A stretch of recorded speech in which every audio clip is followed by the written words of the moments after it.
Welcome to Serial Killers with Ben Carter. I'm your host, Ben Carter.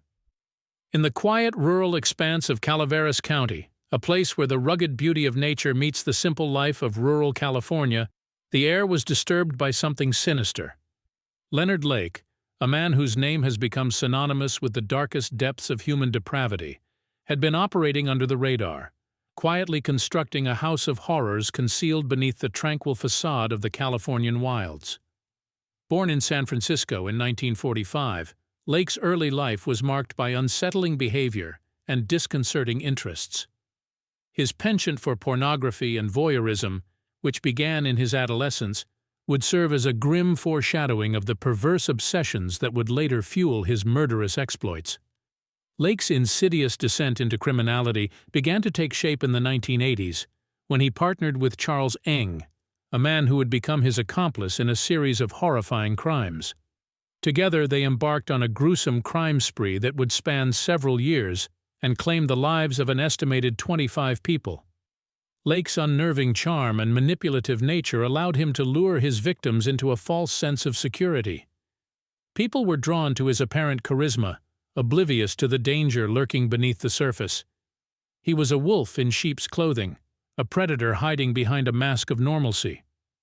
The horrors that took place at Lake's remote cabin, a place he chillingly referred to as the Miranda Dungeon, remain some of the most disturbing episodes in American criminal history. Victims were held captive, tortured, and ultimately killed, their final moments recorded on videotape. Lake's twisted fantasy of domination and control had become a grim reality. Yet beneath Lake's cold-blooded ruthlessness and lust for power, a distinct vulnerability was evident. He feared the prospect of capture and the inevitable consequences of his actions. It was this fear that ultimately led to his demise. When arrested for shoplifting in 1985, Lake chose suicide over imprisonment, dying by cyanide poisoning. In the aftermath, authorities were left to unravel the intricate web of Leonard Lake's life and crimes. The discovery of the Miranda Dungeon, along with various incriminating evidence, videotapes, journals, and human remains, shed light on the extent of Lake's appalling actions. As we delve deeper into the life and crimes of Leonard Lake, we glimpse into the abyss of human depravity. It's a chilling reminder of what lies beneath the veneer of normalcy, a testament to the darkness that can dwell within the human soul. The story of Leonard Lake is not merely one of murder and manipulation, but a stark insight into the depths a human being can descend when consumed by their darkest desires. The backdrop of Leonard Lake's reign of terror was the quiet, rural town of Wilseyville, California. Nestled in the Sierra Nevada mountains, Wilseyville was a small, close-knit community, largely isolated from the rest of the world. Its residents, mainly small-scale farmers and retirees, enjoyed the tranquility and natural beauty of their surroundings, oblivious to the horror that was unfolding in their midst. The 1980s were a time of significant social upheaval in America. The economy was recovering from the severe recession of the early decade, and the Cold War was in its final anxious years. In California, a state known for its liberal values and countercultural spirit, a new wave of conservatism was beginning to take hold. Still, the crimes of Leonard Lake and Charles Ng existed in a realm far removed from the political and societal shifts of the time. They were not a reflection of any broader social trend, but rather the product of two profoundly disturbed individuals. Their crimes existed in a vacuum, isolated from the outside world, just like the secluded cabin where they carried out their horrific deeds. Lake's cabin, located deep in the woods of Wilseyville, was the epicenter of this nightmare. From the outside, it appeared to be a typical rural dwelling, a rustic facade nestled amidst the towering pines. But within its walls lay a secret chamber of horrors, the Miranda Dungeon. A hidden bunker, meticulously crafted and outfitted with a chilling assortment of tools and devices designed for the sole purpose of inflicting unimaginable pain and suffering. The social climate of Wilseyville during this time was characterized by a sense of community and trust. Neighbors knew each other well and would often leave their doors unlocked, a testament to the innocence and safety that once characterized this close-knit community. It was this trusting environment that Lake exploited, orchestrating his horrific crimes under the veil of the community's tranquility. The story of Leonard Lake is one that unraveled in the shadows of a serene town, in a time of societal change. It was a stark reminder that even in the most tranquil of settings, evil can lurk undetected, hiding behind a mask of normalcy. As the townspeople of Wilseyville would soon discover, their peaceful community had become the stage for one of the most horrific crime sprees in American history. Behind the tranquil facade of Wilseyville, a sinister plot was unfolding. Leonard Lake's list of victims began with those closest to him. Donald Lake, his own brother, was one of the first to disappear, vanishing without a trace. His connection to Lake was only revealed later, adding a chilling depth to the already horrifying narrative. Paul Cosner, a businessman from San Francisco, was the next known victim. In November of 1984, he went missing after meeting with a prospective buyer for his car. It later emerged that the buyer was none other than Leonard Lake, who had used a false name. The car was later found in the possession of Lake and Nung, a chilling testament to their brutal tactics. Claralyn Balaz, Lake's ex-wife, was among the few to escape their clutches. She had been lured to the cabin under the pretense of visiting Lake. Upon arrival, she found herself imprisoned in the Miranda dungeon, subjected to a horrifying ordeal. However, she managed to escape, providing crucial evidence that would later prove instrumental in the investigation. The list of victims grew longer, with Leonard Lake and Charles Eng leaving a trail of disappearances in their wake. The couple Harvey and Deborah Dubbs, along with their infant son Sean, disappeared in July of 1984. Their connection to Lake and Ung was made apparent when video footage was discovered that showed them being held captive in the Miranda dungeon. Brenda O'Connor, Lonnie Bond, and their infant son, Lonnie Bond Jr., also fell prey to Lake and Ung. They were neighbors of the duo in Wilseyville, and their disappearance sent shockwaves through the community. It was their disappearance that finally flagged the attention of the authorities, triggering a chain of events that would lead to the horrifying discovery of Leonard Lake's brutal crimes. These were not random acts of violence, but meticulously planned abductions carried out with chilling precision. Lake and Ung preyed on the trust of their victims, exploiting the peaceful facade of Wilseyville to carry out their malevolent intentions. Each victim was lured into a trap, unsuspecting of the horror that awaited them at the hands of Lake and Ung. The escalation of their crimes indicated a horrifying pattern. The victims were usually couples or families, often with infants. The abductions were carefully planned, with Lake and Ung often posing as interested buyers for items the victims had put up for sale, only to turn the tables on them in the most brutal way imaginable. The terror that unfolded within the walls of the cabin in Wilseyville was a stark contrast to the peaceful exterior, a chilling reminder of the depths of human depravity. As the string of disappearances continued, the local authorities began to take notice. The initial investigation did not lead to much in the way of significant findings. However, the disappearances of Brenda O'Connor and Lonnie Bond, along with their infant son, were the catalyst that ignited a more in-depth probe into the matter. Their close proximity to Lake and Ung raised questions that could not be ignored.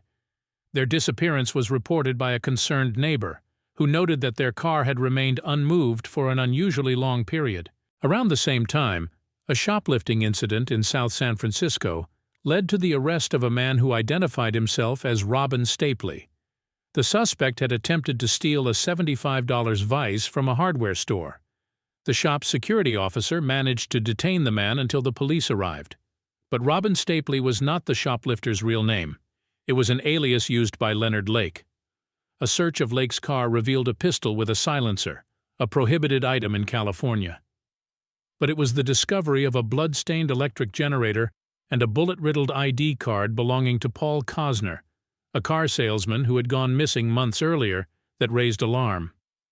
As Lake was taken into custody, he swallowed a cyanide pill he had concealed in his shirt pocket. He fell into a coma and died 4 days later, taking his secrets with him to the grave. But the evidence found in his car was enough to secure a search warrant for his cabin in Wilseyville. What the authorities discovered there was beyond their most dreadful imaginings. The initial search of the property uncovered the charred and fragmented remains of at least 11 individuals. Further examination of the site revealed the Miranda dungeon, a soundproof cell where the victims were held captive and subjected to unimaginable horrors. Videotapes found at the cabin showed Lake and Ung torturing their captives, providing incontrovertible proof of their heinous crimes. Meanwhile, Charles Ung had fled to Canada. But the evidence against him was mounting. The videotapes found at the cabin, along with Balazs's testimony and the physical evidence recovered from the property, all pointed to his involvement. The hunt was on for Ung as the full extent of the atrocities committed by him and Lake started to come to light. Charles Ung, born in Hong Kong in 1960, was no stranger to criminal behavior, even before his association with Leonard Lake. He had been expelled from several schools for theft and was eventually sent by his family to the United States for a fresh start. However, his criminal tendencies continued, and after a short stint in the Marines, he was dishonorably discharged for stealing weapons. A psychological evaluation during his time in the military had noted antisocial tendencies, a lack of remorse, and a propensity for deception, traits that would later contribute to his role as a serial killer. Meeting Leonard Lake was a turning point in Ung's life. Lake, a Vietnam War veteran, had a troubled background marked by his obsession with pornography and survivalism. He had a fantasy of creating a bunker where he would keep sex slaves, whom he called M-ladies. Lake's disturbing vision resonated with Ung's own deviant inclinations, setting the stage for their gruesome partnership. Lake and Ung's methods were chillingly systematic. They would lure victims with promises of jobs or through personal ads, then capture, torture, and ultimately kill them. The level of planning and premeditation indicated a high degree of criminal sophistication. The victims were often recorded on video, forced to follow a disturbing script that Lake had termed the Miranda Project, named after the legal warning given by police officers to suspects. The psychological profile of Lake and Ung began to emerge as a classic case of a dominant-submissive partnership, a pattern often seen in pairs of serial killers. Lake was the mastermind who conceived the plan, while Ung was the willing participant, drawn in by Lake's charisma and shared sadistic tastes. However, both were equally culpable for the heinous crimes they committed. The manhunt for Ung spanned across 2 countries. His flight to Canada following Lake's arrest demonstrated his awareness of the gravity of his crimes and his intent to evade justice. However, the evidence left behind at the cabin in Wilseyville was too compelling to ignore. The videotapes, the physical evidence, and the testimonies all pointed to Eng's involvement. The net was closing in, and it was only a matter of time before his past caught up with him. The breakthrough in the case came when the police discovered the hidden bunker on Lake's property. It was a grim scene that awaited the investigators. Inside the bunker, they found a makeshift dungeon, complete with restraints and crude implements of torture. Video equipment was set up to record the horrific acts committed within these walls. Among the detritus, investigators also discovered a series of videotapes, the contents of which were too appalling to be fully described. The tapes featured Lake and Eng, and various victims who were coerced into participating in the perverse fantasies that the pair had constructed. These tapes provided crucial evidence of Ung's involvement in the crimes, confirming his presence at the scenes and his active participation in the atrocities. In addition to the videotapes, investigators unearthed a wealth of physical evidence from the property. This included personal items belonging to the victims, as well as a series of diaries kept by Lake. The diaries offered a chilling insight into the mind of a serial killer, detailing the plans for the Miranda Project and the pair's horrific deeds. Forensic analysis played a pivotal role in the investigation. Investigators were able to identify the victims through DNA analysis, matching the remains found on the property to missing persons reports. In one instance, a tooth found at the scene was matched to a dental record, providing definitive proof of the victim's identity. Witness testimonies also played a critical role in building the case against Ung. Surviving victims and those who had come into contact with Lake and Ung gave accounts that painted a picture of the pair's predatory behavior. They described a pattern of manipulation and deceit, with Lake and Ung using cunning tactics to lure unsuspecting victims into their clutches. As the evidence mounted, the scale of Lake and Ung's crimes became horrifyingly clear. The investigation had uncovered a web of cruelty and sadism that extended far beyond what the initial discovery had suggested. The pair had not only committed multiple murders, but had also engaged in prolonged psychological and physical torture. The role of forensic evidence in this case was pivotal, providing a vital link between the perpetrators and their victims, and ensuring that justice could be served. With a mounting case against him, Ung's days of freedom were numbered. The chase that had spanned continents was drawing to a close, as law enforcement closed in on one of the most notorious killers of the 20th century. Leonard Lake's capture came about due to an unexpected twist of fate. It was June 2, 1985, when he was arrested for shoplifting a vice from a hardware store in South San Francisco. His companion, Charles Eng, was spotted attempting to retrieve the stolen item, leading to a scuffle with the store's security guard. Ung fled the scene, but Lake was taken into custody. Upon searching Lake's vehicle, police discovered a .22 caliber pistol with a silencer and a car registration under a different name. This led to a search warrant for the property where the horrors of the Miranda Project would be uncovered. The subsequent suicide of Leonard Lake in custody only added to the public's horror and intrigue. Meanwhile, Eng had made his way to Canada. After several months on the run, he was finally arrested for shoplifting in Calgary. The ensuing extradition proceedings lasted nearly 6 years, making it one of the longest in Canadian history. The delay was due in part to the differences in capital punishment laws between the United States and Canada. Eventually, in September 1991, Eng was extradited to the United States. His trial began in October 1998, more than a decade after the first victims had vanished. The proceedings were marked by delays, largely due to Eng's demands to represent himself and his constant filing of legal motions. The trial was a media circus, with the public gripped by the gruesome details of the case. In the courtroom, the atmosphere was tense. The prosecution relied heavily on the video evidence, the chilling diaries, and the testimonies of those who had managed to escape Lake and Ung's clutches. The defense, on the other hand, tried to argue that Ung was merely an observer, a victim of Lake's manipulations. However, the evidence against him was overwhelming, and the jury was not swayed by the defense's arguments. Ung was found guilty of 11 of the 12 counts of murder for which he was charged. He was sentenced to death in 1999. The verdict was met with relief by the victims' families, who had waited years for justice. The public reaction was mixed. Many felt a sense of closure, but the macabre fascination with the case didn't end with Ung's conviction. The crimes of Leonard Lake and Charles Ung would continue to resonate, a grim testament to the depths of human depravity. The psychology of Leonard Lake is a complex and chilling study. His fascination with control, dominance, and the subjugation of women points to a deeply disturbed mind. It's suggested that Lake's twisted ideology was influenced by a dystopian novel, The Collector. The book tells of a man who kidnaps a woman, holds her captive, and attempts to win her love through control and domination. It's chillingly similar to the fate that befell Lake's victims. Lake's childhood experiences may have also played a part in forming his deviant psyche.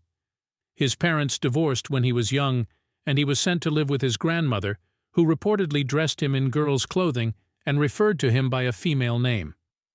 These experiences, it is suggested, may have contributed to his later confusion and anger towards women.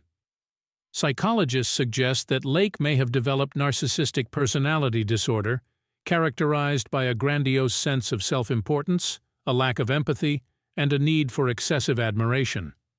Lake's Miranda Project, where he saw himself as a sort of master of a dystopian future, could be interpreted as a manifestation of this disorder. Lake's twisted fascination with dominance and control also extended to his relationship with Charles Ung. Lake was clearly the dominant figure in their partnership, with Ung often seen as the follower. However, this dynamic does not absolve Ung of his involvement in the horrific crimes.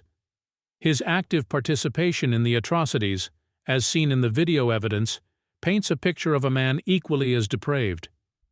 Analyzing Lake's motives, some psychologists suggest that his actions were driven by a desire for power and control. The Miranda Project, in his mind, was a way to establish dominance over his victims, to control their lives and ultimately their deaths. It's a chilling insight into the mind of a man who saw others not as human beings with their own rights and freedoms, but as objects to be used and discarded at will. And yet, even as we delve into the warped psychology of Leonard Lake, it is important to remember that understanding does not mean absolution. The heinous crimes committed by Lake and Ung are a horrifying testament to the depths of human depravity, a stark reminder of the darkness that can lurk in the human soul. Their story serves as a chilling reminder of the capacity for evil and the importance of vigilance and justice in the face of such monstrous acts. The fallout from the Leonard Lake case echoed far beyond the closing of the courtroom doors. The revelations of the horrors that occurred at the Wilseyville property sent shockwaves through the local community and the wider world. The case brought to light the chilling vulnerability of people to become victims of such unimaginable atrocities, and the fear that such evil could exist in the midst of a seemingly normal rural community. For the survivors, the end of the trial was only the beginning of a long healing process. The relatives of the victims had to grapple with the grim reality of their loved ones' final moments, as well as the grim task of identifying remains. Those who had been close to Lake and Ung had to come to terms with the fact that men they had known were capable of such heinous acts. This kind of trauma leaves scars that last a lifetime, and the healing process is often a long and painful one. In the wake of the case's conclusion, the media descended on the small community of Wilseyville. The shocking details of the case made headlines worldwide, and the quiet rural town was thrust into the spotlight. The media frenzy only added to the community's sense of disbelief and shock. The local people found themselves the focus of a media circus, their town forever associated with the monstrous acts of Leonard Lake and Charles Ung. The case also had a significant impact on law enforcement and the judicial system. It served as a chilling reminder of the potential for evil that can exist in the most ordinary of places, and the importance of thorough and meticulous police work. The horrors unearthed at the Wilseyville property prompted changes in investigative procedures, with a renewed emphasis on interagency cooperation and the use of forensic technology in solving crimes. The legacy of Leonard Lake is a dark one. Yet, in the midst of such darkness, there is also a glimmer of hope. The community of Wilseyville showed remarkable resilience in the face of such tragedy. They banded together, supporting each other through the aftermath and demonstrating the strength of human spirit even in the face of such evil. The survivors, too, showed incredible courage, their stories serving as a stark reminder of the human capacity for survival and resilience. The Leonard Lake case serves as a chilling warning of the depths of human depravity, but also as a testament to the resilience of communities and individuals in the face of such horror. It is a story that has left an indelible mark on the annals of criminal history, an enduring reminder of the importance of vigilance, justice, and the power of human resilience. Yet, even as the Leonard Lake case reached its conclusion, and for some closure began, there remained unresolved details that have haunted investigators, historians, and true crime enthusiasts alike. The most pressing question of all: how many victims were there really? While 12 individuals were positively identified, there are estimates that suggest the number could be much higher, perhaps even up to 25. This uncertainty is due in part to the disturbingly efficient disposal methods employed by Lake and Ung. Many of the remains found at the Wilseyville property were so damaged that they were impossible to identify. The vastness of the property also posed a challenge.